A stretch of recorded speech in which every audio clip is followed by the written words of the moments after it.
বাসা পেলুম কাবুল থেকে ২.৫ মাইল দূরে খাজা মোল্লা গ্রামে। বাসার সঙ্গে সঙ্গে চাকরিও পেলুম। অধ্যক্ষ জিরার হাতে সঁপে দিয়ে বললেন, এর নাম আব্দুর রহমান, আপনার সব কাজ করে দেবে, জুতো বুরুশ থেকে রান্না করা পর্যন্ত। অর্থাৎ এই মানুষটি হরভন মৌলা বা সকল কাজে পারদর্শী। জিরা সাহেবের কাজ হল দিনের অধিকাংশ সময় মজুরদের সঙ্গে ঝগড়াঝাটি করা। কাবুল শহরে তার কাজের নামই তাই, বিকেল পর্যন্ত দেখা হবে। সে চলে গেলে আমি প্রথমবার আব্দুর রহমানকে দেখি। তাকে দেখে মনে হলো যেন দুটি দানব একসঙ্গে দাঁড়িয়ে আছে। শরীর কাঠামোও বিশাল, ৬ ফুট ৪ ইঞ্চি লম্বা, চওড়ায় ঠিক সমান। দুটো হাত হাঁটু পর্যন্ত নেমে এসেছে। আঙুলগুলো ২ কাঁদির মতো শক্ত এবং ডিঙি নৌকার মতো পা। কাঁধ এত বড় যে যদি সে কোনোদিন সত্যিকারের ভার বহন করতে চায়, গোটা আফগানিস্তানও তার জন্য হালকা মনে হবে। মুখের আকৃতি বিশেষ, কপাল নেই, নাক এবড়ো খেবড়ো, চোখ দুটো যেন পান্নার মতো উজ্জ্বল। রং ফর্সা, তবে শীতে ফেটে গেছে। গালের রং আপেলের মতো লাল। প্রথম দিন থেকেই সে কার্পেটের নকশা লক্ষ্য করে থাকে। গুরুজনের দিকে চোখ দেয় না, তবে গোপনে চোখের খেলা দেখানো যায়। তাকে নিয়ে আশ্বাসও পেলুম, রান্নার জন্য ভীমসেনের মতো দক্ষ, বিপদে সাহায্যও সে দিতে পারবে। কিন্তু যদি বিগড়ে যায়, সেই চিন্তাটা হৃদয়ে লুকিয়ে রাখলাম। আমি জিজ্ঞেস করলাম, পূর্বে কোথায় কাজ করেছ? তিনি বললেন, কোথাও না, পল্টনে ছিলাম, মেসের চার্জে। ১ মাস হলো খালাস পেয়েছি। রাইফেল চালাতে পারো? হাসি দিয়ে উত্তর দিলেন। কি রান্না করতে জানো? পোলাও, কোরমা, কাবাব, ফালুদা। ফালুদা বানাতে বরফ লাগে। এখানে বরফের ব্যবস্থা আছে? কিসের কল? বরফ আসে কোথা থেকে? পাগমানের পাহাড় থেকে। শীতকালে বড় বড় গর্তে জমা করে রাখা হয়, এখন খুঁড়ে নিয়ে গাধা বোঝাই করে আসে।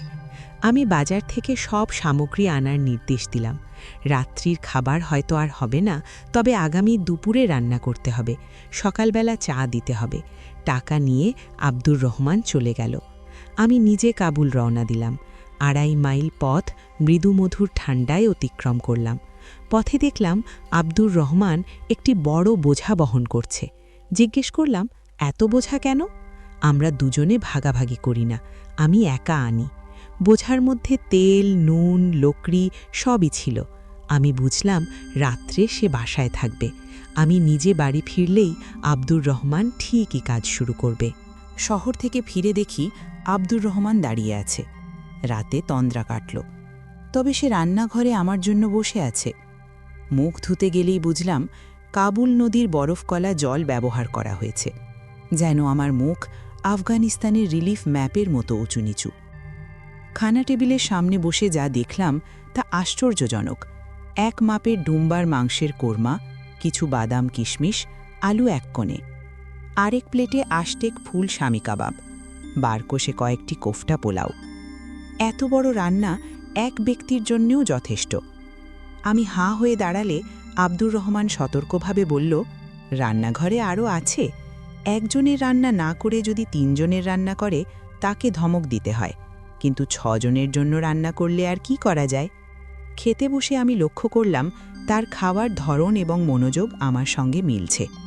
আমি বললাম, ব্যাস, উৎকৃষ্ট রান্না করেছেন আব্দুর রহমান। সে আবার অন্তর্ধান, ফিরে এলো হাতে ফালুদা নিয়ে। আমি জানালাম মিষ্টি পছন্দ করি না। আবার চলে গেল, ফিরে এলো বরফের আঙুর নিয়ে। মুখে বলল, বাগে বালার বরফি আঙুর, তামাম আফগানিস্তানে মাশহুর। আমি খাচ্ছি, সে আবার হাত দিয়ে বরফের টুকরোর সাথে ঘষছে। তারপরে চা দেওয়া হলো, কাবুলির চা। পেয়ালায় ঢাললে অতি ফিকে হলুদ রং, দুধ বা চিনি নেই। ১ পেয়ালা শেষ করে দ্বিতীয়, তৃতীয়, চতুর্থ একইভাবে। কাবুলিরা সাধারণত ৬ পেয়ালা খায়। চা শেষ হলে আব্দুর রহমান বাইরে গেল ১০ মিনিটের জন্য। মনে হলো দরজা বন্ধ করে দিতে হবে, না হলে হয়তো কিছু আনতে পারে। তারপরে উটের রোস্টও দিতে ভুলে গিয়েছিল। আবার হাজির, এবার হাতে বাদাম, আখরোটের থলে এবং হাতুড়ি। ধীরে ধীরে ঘরের এক কোণে বসে বাদাম খোসা ছাড়াচ্ছে। ১ মুঠো আমাকে দিল, মাথা নিচু করে বলল, আমার রান্না হুজুরের পছন্দ হয়নি। আমি বললাম, কে বলল পছন্দ হয়নি? তবে ভালো করে খেলেন না কেন? আমি বিরক্ত হয়ে বললাম, তোমার সঙ্গে তুলনা করে দেখো কতটা খাওয়া সম্ভব। সে কোনো তর্ক না করে আবার কোণে বসে খোসা ছাড়াতে লাগল। তারপর স্বাভাবিকভাবে গল্প শুরু করল। কাবুলের আবহাওয়া, পানশিরের বরফ, শীতকালের দৃশ্যাবলী। সে বলে, শীতকালে বরফ পড়ে, মাঠ, পথ, পাহাড়, নদী সব ঢেকে যায়। 2, 3, 7 দিন ধরে বরফ পড়ে। জানালার পাশে বসে দেখে যাও। সাধারণ মানুষ হাঁপ ফেলে, কিন্তু এখানকার মানুষ বাতাসের সঙ্গে মিলিয়ে চলে। আমি বললাম, 7 দিন ধরে জানালার পাশে বসে থাকব? সে করুণভাবে তাকালো, ম্লান হেসে বলল, একবার আসুন, জানালার পাশে বসুন, দেখুন। তার বর্ণনা চলল, বরফের ছাপ, বাতাসের ঝড়, আকাশের ফাঁকা অংশ, ঘন এবং ছেঁড়া বরফ, সব মিলিয়ে প্রকৃতির এক অদ্ভুত দৃশ্য। তিনি আরও বললেন, প্রত্যেকবার দম নেওয়া 1 বছরের মতো, একবার দমে শত রোগ বের হয়। আমি জানালাম, শীতকালটা আমি পানশিরেই কাটাবো। আব্দুর রহমান খুশি হয়ে বলল, সে বড় খুশি হবে হুজুর।